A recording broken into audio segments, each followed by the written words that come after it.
नमस्कार। नमस्कार सर। कैसे हो? बढ़िया सर। लगता है यहाँ भी बिलासपुर जैसा जोश बरकरार है।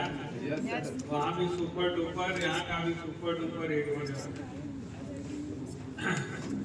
वैसे तो आज की कहानी की हेडलाइन थी सही निर्णय लेना कठोर होता है, बल्कि उससे भी कठोर होता है सही समय पर सही निर्णय लेना। ये कहानी मैं कल बिलासपुर में सुना चुका था।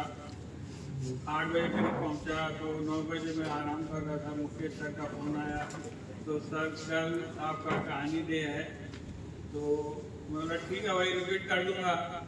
बोला नहीं सर, वो रिपीट मत करिए, आज कल दूसरा कुछ मोटिवेशन दे कि हमको थोड़ा और दूसरा ज्ञान मिले। वैसे तो ये आप यूट्यूब में या ग्रुप में डाल ही दोगे, तो दूसरा कुछ सुनाइए। बोला ठीक है। उसी पे जो ज्ञान की बात की, उसी ज्ञान पर आज कहानी है। आपके पास ज्ञान और धन अगर है, उसका सही समय पर सही उपयोग नहीं किया गया तो बेकार जाता है। आज की कहानी है एक सेठ जी, जो नाम तो था धनराज, और उसका मतलब कंजूस ज़्यादा था। धन दौलत बहुत ज़्यादा थी मगर वो कंजूस था। वैसे दिल का साफ था, दया भाव थोड़ा बहुत रखता था, मगर उससे पैसे नहीं निकलते थे। एक दिन साधु उसकी चौखट पे आया कुछ मांगने के लिए। तो धनराज ने देखा कि साधु खड़ा हुआ है, उन्होंने नज़रअंदाज कर दिया। तो वो साधु 3-4 घंटे तक खड़ा रहा। तो उसको लगा कि धनराज तो ये जाने वाला नहीं है, इसको कुछ देना पड़ेगा। आया, उसको कहा चलो तुमको मैं एक रोटी दे देता हूँ। बोले अब एक रोटी से काम नहीं चलेगा, तुम मेरे को इतना देर खड़ा किए हो, अब मेरे को भरपेट भोजन देना पड़ेगा। बोला भरपेट भोजन तो नहीं खिलाऊंगा, जाओ तुम यहाँ से। फिर चले गए। तो अपने कामों में लग गए, और जो संत था वो भी अड़ियल था, वहीं बैठ गया। रात भर बैठ गया। सवेरे जब धनराज देखा तो बोले अरे क्या, अभी तक साधु महात्मा वहाँ बैठा हुआ है, अगर इसको कल कुछ हो जाए, चक्कर आ जाए, गिर जाए, पूरी समाज में बदनामी होगी, मेरे ऊपर पाप चढ़ जाएगा, चलो इसको भोजन करा लेता हूँ। आया, उसके बाद बोले आप ही क्या याद करोगे, चलो आज आपको भरपेट खाना खिलाता हूँ।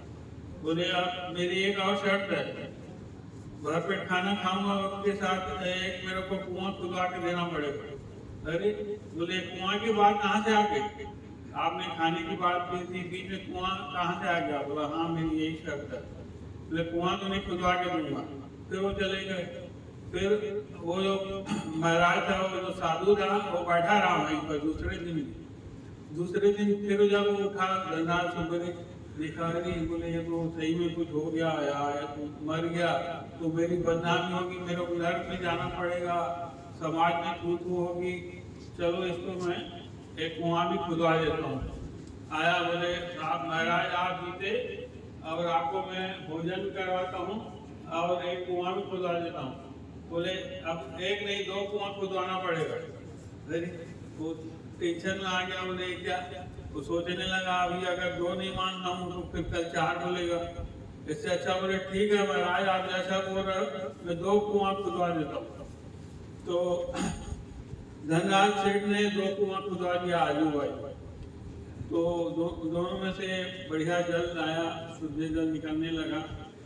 तो साधु ने कहा धनराज सेठ एक कुआं मैंने तुमको दिया, मगर एक शर्त पे, इसका पानी जो है ना पूरा गांव पिएगा, गांव ले जाएगा, किसी को मना नहीं करोगे। बोले ठीक है महाराज, जो आप बोलो। और बोले जो दूसरा कुआं है वो मेरा है, इसमें कोई भी एक बूंद पानी नहीं निकालेगा, मैं 1 साल बाद आऊंगा और इससे अपना पानी पी के प्यास बुझाऊंगा। बोले ठीक है महाराज, जैसा आप बोलो। वो काफी परेशान हो चुका था। बोले ठीक है, जैसा आप बोलो सही रहे। तो महाराज चले गए और पूरा गांव उस कुएं का पानी पी के तृप्त हो गए, खुश हो गए।